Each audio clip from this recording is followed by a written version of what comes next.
So,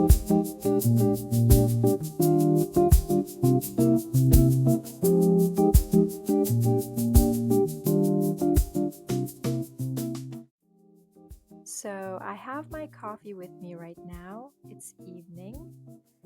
It's not my first cup of the day, definitely not, but I felt like having one more? Because sometimes it's not about needing energy, it's more about comfort. And there's something really comforting about drinking my coffee and recording this week's episode right now. It feels slower and softer somehow. Welcome back to Floating Mysterious Thoughts. I'm your host, Gizam, and today's episode is just thoughts on coffee. Simple, but kinda not, because coffee isn't just a drink, it's a little piece of routine, a familiar moment that somehow fits into every version of the day. So let's talk about having coffee in the morning. I've always been someone who eats breakfast before coffee. I can't drink it on an empty stomach for some reason. It just doesn't feel right. And for me to function in the morning, I need to eat food first. But after breakfast or in the middle of the day, or like now when it's already dark outside, coffee kind of becomes this quiet ritual.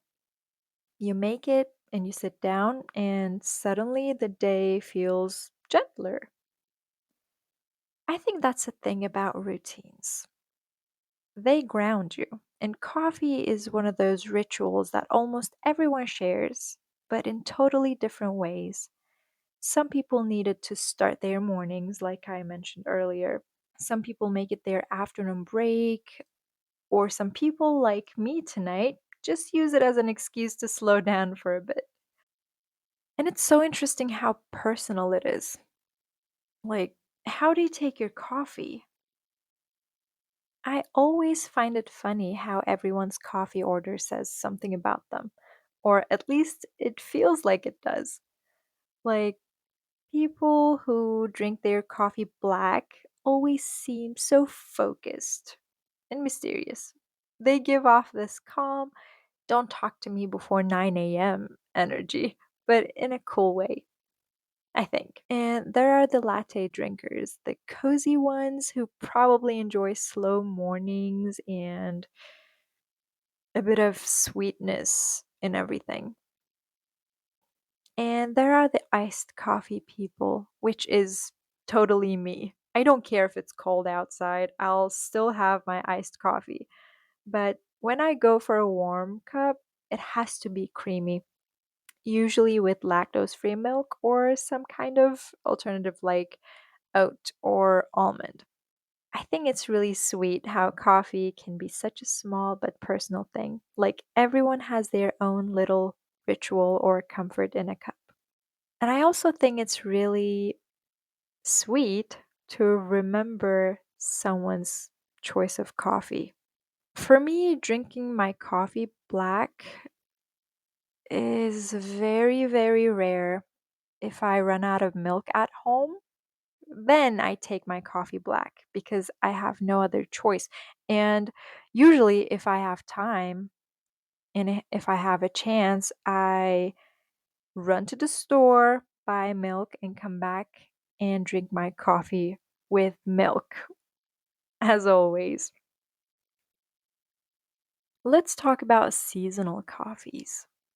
So it's fall. Well, fall turning into winter, let's say, and all the seasonal coffees are out again. We had pumpkin spice in fall, and now it's more gingerbread, peppermint, and toffee nut. So every cafe smells like a candle right now. It's funny how a flavor can set the mood of a whole season. When you sip a pumpkin spice latte and you're in your cozy sweater era, even if it's still too warm outside, well, that's how it was. Even right now, I don't wear a sweater because it's still too warm. But I think there's something kind of romantic about that. Like, coffee helps us feel seasons more deeply. Even though it wasn't a real fall with falling leaves or cold weather here, I felt like it was because I drank pumpkin spice latte pretty often this fall, as usual. And even the names sound cozy. Pumpkin spice, toffee nut, gingerbread. They feel like little moments of comfort, right? And for me, coffee is also tied to being alone, but in a good way. Like solo coffee dates are one of my favorite things. Well, if you're following me on social media, I think you've seen those stories where I'm sitting in a cafe and holding my cup of coffee, just sitting in a cafe by yourself, maybe with a book or your laptop or just your thoughts or even nothing. Just the sound of people talking, music in the background. It's really peaceful. And sometimes, if I want to be alone with my thoughts or if I'm working on something, then I have my earbuds in. So I don't really hear the sound of people talking and the music in the background.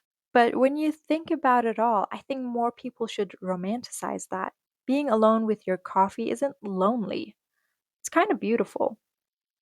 You get to be with yourself without needing to explain anything.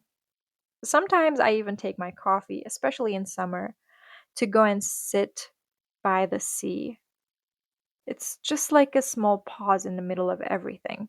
I just watch the sea and listen to the seagulls.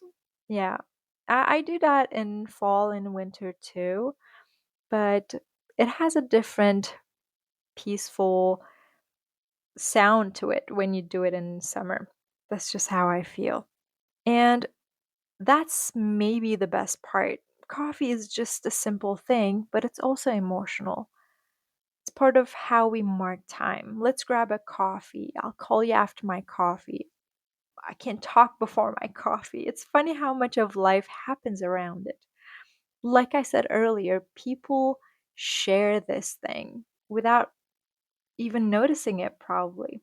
So maybe it's not really about the drink at all. Maybe it's about what it represents: comfort, rhythm, warmth, routine. It's the feeling of holding something steady in your hands when everything else feels a little uncertain. If you remember last week's episode, we talked about the unknown. So, coffee is something that makes me feel safer when everything else feels a little uncertain. For example, I'm drinking my third cup of coffee right now, and I've been home all day. But when I think about yesterday, after my lessons, I wanted to go outside and grab a cup of coffee. I just needed a change of environment. And that's one thing I like doing. I take myself on a coffee date, and I sometimes bring my laptop with me, and sometimes I bring a book. I order a cup of coffee, and then I sit down and enjoy being there, just take a break from everything. Yesterday, I wanted to drink pumpkin spice latte. Um, they said that they don't have pumpkin spice anymore, and the barista recommended gingerbread coffee. And after drinking pumpkin spice for months, I was like, I was in the mood for a pumpkin spice latte, but okay, I'll take that. And let me tell you this, it was really, really delicious. And this time I didn't take my coffee iced. Um, I just, I kind of felt like I needed the warmth of the coffee. There was so much going on in my head. Well, we are talking about coffee this week, but remembering last week's topic, you can probably guess what's been going on in my head. So, still thinking about a lot of things, and Some of the things that I've been thinking about feel a little uncertain, but what I'm trying to say is even when things feel chaotic a little bit, when you drink coffee, just because it's like a little routine, just like I mentioned earlier, things feel better. And I actually was going to talk about routines and rituals this week. I wanted to focus on that, but I kind of wanted to start with coffee because of how it feels like a ritual or routine. I want to dig deeper into this topic in next week's episode. So, since we're talking about coffee this week, we can talk about different routines and different rituals and how they feel when we do those things. We can talk about them. So, just like I said earlier, tonight's coffee isn't about staying awake. Well, I just realized that I haven't taken one single sip because I've been talking. Okay, let me take a sip of my coffee. So, yeah, tonight's coffee isn't about staying awake. It's more like a small ritual before the day ends, something to close the evening with. And maybe tomorrow, when I have my next cup after breakfast, it'll feel completely different. But there's one thing that doesn't change: the comfort that it gives. By the way, I was actually curious, how do you take your coffee? Because people's coffee choices say a lot about them. So if there's a way to let me know, please do. So, yeah, that's me and my evening coffee thoughts. Thanks for keeping me company. I love these little chats, and I'll be looking forward to recording next week's episode. Until next time, and don't forget to take a moment for yourself, maybe with a cup of coffee in hand. And I'll be back with more floating mysterious thoughts in next week's episode. Take care and stay tuned. Bye.